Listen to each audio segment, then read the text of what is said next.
So September 27th, 2009, I parked my wagon on a grassy knoll in Brrrista Park in San Francisco. On that wagon sat a milk crate.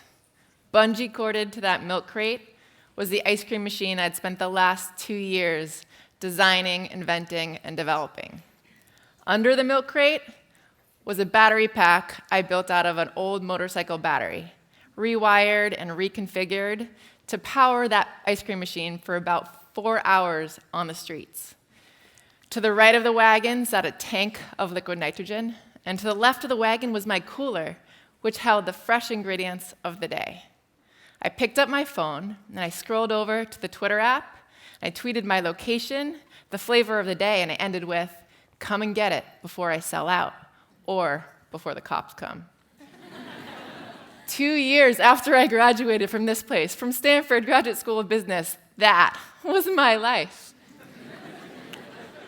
Soon thereafter, I went to our reunion at Stanford GSB.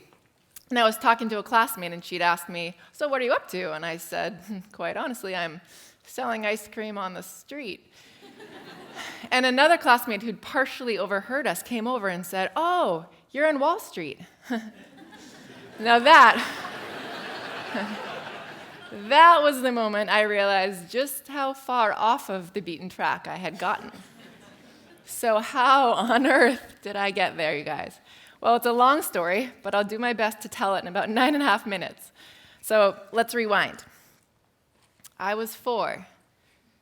My twin brother was on a hunger strike because I was rushed to the hospital for an emergency surgery, and he and I were both absolutely terrified. To make a long story short, I was physically fine but psychologically scarred because at 4 I learned what most people don't learn until they're a lot older, that my parents couldn't keep me safe forever, that there are so many unknowns in this world and in this universe, and most of them are unsolvable.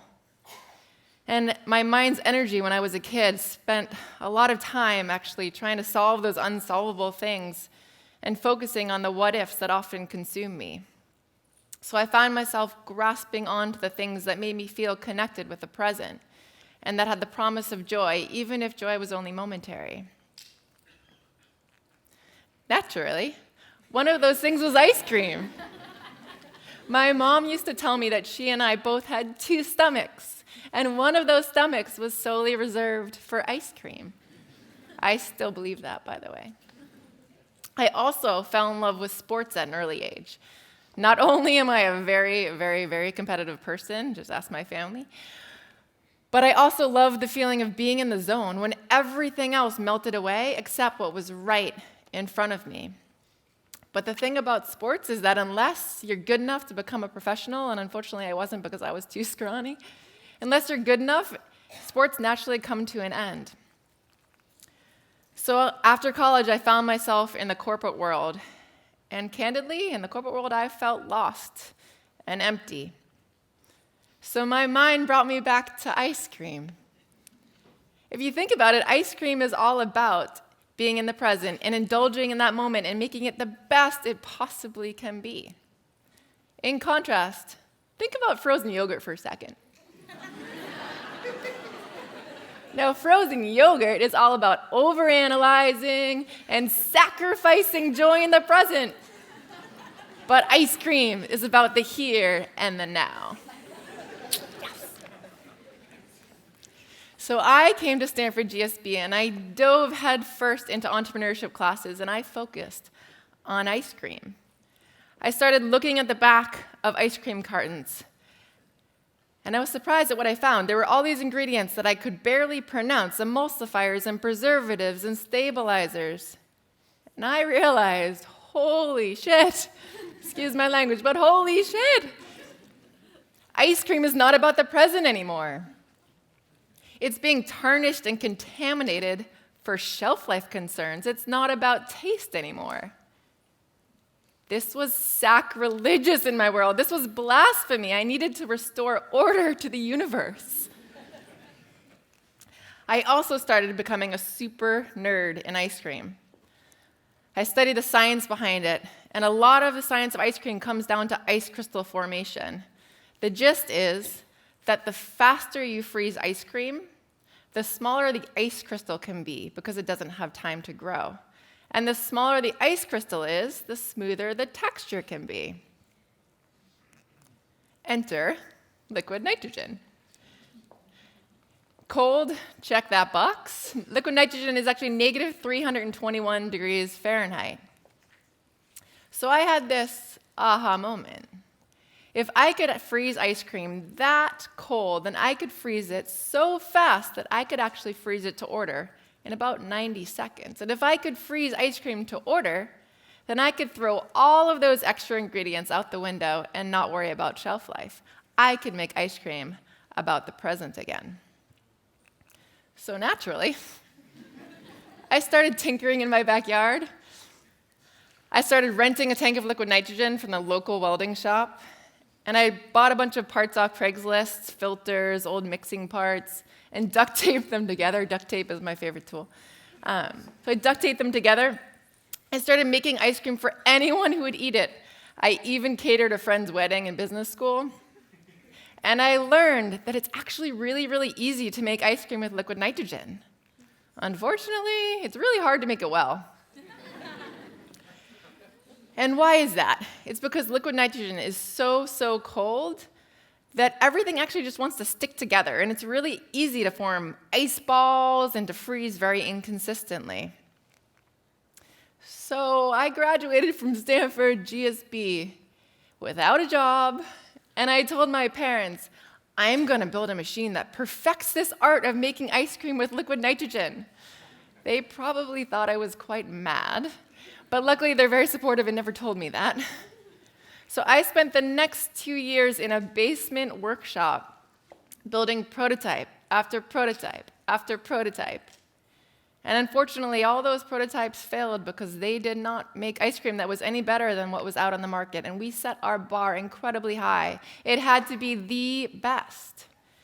Those 2 years, honestly, were filled with so much blood, sweat, and tears. And by blood, sweat, and tears, I mean blood, sweat, and tears. But finally, we had a breakthrough.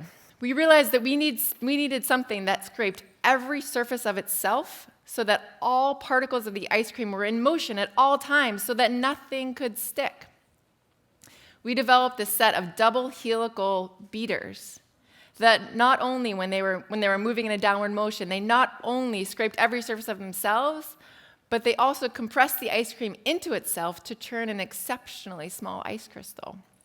We built our first prototype out of 2 clothes hangers, and then we welded it up, and we built the rest of the machine around that interaction.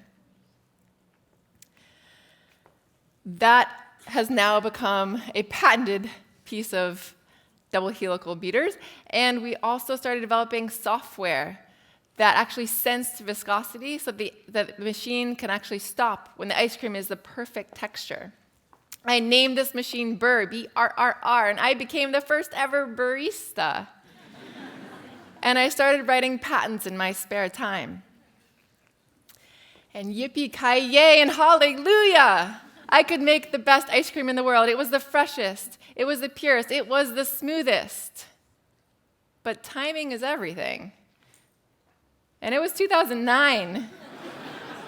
Do you guys remember 2009?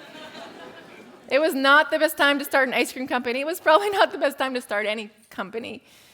So I had to get creative. I needed something that was inexpensive because at that point, I was pretty much broke and needed to carry a heavy load, and I really wanted it to be associated with old-fashioned, nostalgic, and purity. The Radio Flyer wagon was the perfect vehicle to carry my Brrr machine. I named my company Smitten because similarly, smitten is a word that is all about joy in the present.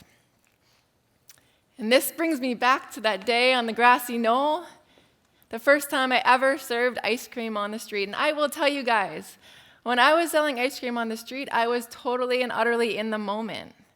Not only was I serving joy, but I had the good fortune of being part of other people's day, the pinnacle moment of their day about indulging in the present. I realized at that moment that I had found my place as an adult, that this was my being in the zone. So I spent the next year wagoneering in the streets and alleys and parks of San Francisco. And soon we had 45-minute-long waits.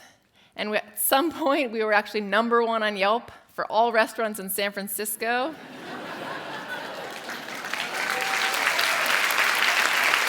Thanks. I have no idea how that happened, but I'll take it. So I realized that one Brrr machine was probably not enough. This is when I decided to build our first shop out of a recycled shipping container, naturally. And I plopped that shipping container right in the middle of Hayes Valley in San Francisco in 2011, and we opened our doors. And soon we had lines around the block.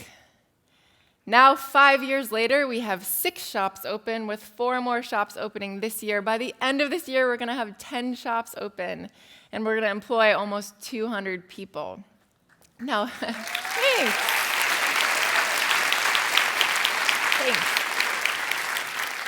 Now, with all those people involved, all of those awesome baristas, it was so important to me that they didn't feel about their job at Smitten like I felt about my first job in the corporate world. I wanted Smitten to be different on the inside and on the outside. So, yeah, we serve the world's best ice cream, but our mission as a company is joy. Now, I'm going to be honest with you guys. I'm going to make a confession. After all of this, joy still doesn't come easily to me. My mind wants to overthink it. Those same what-ifs that used to bother me as a kid, they still bother me today.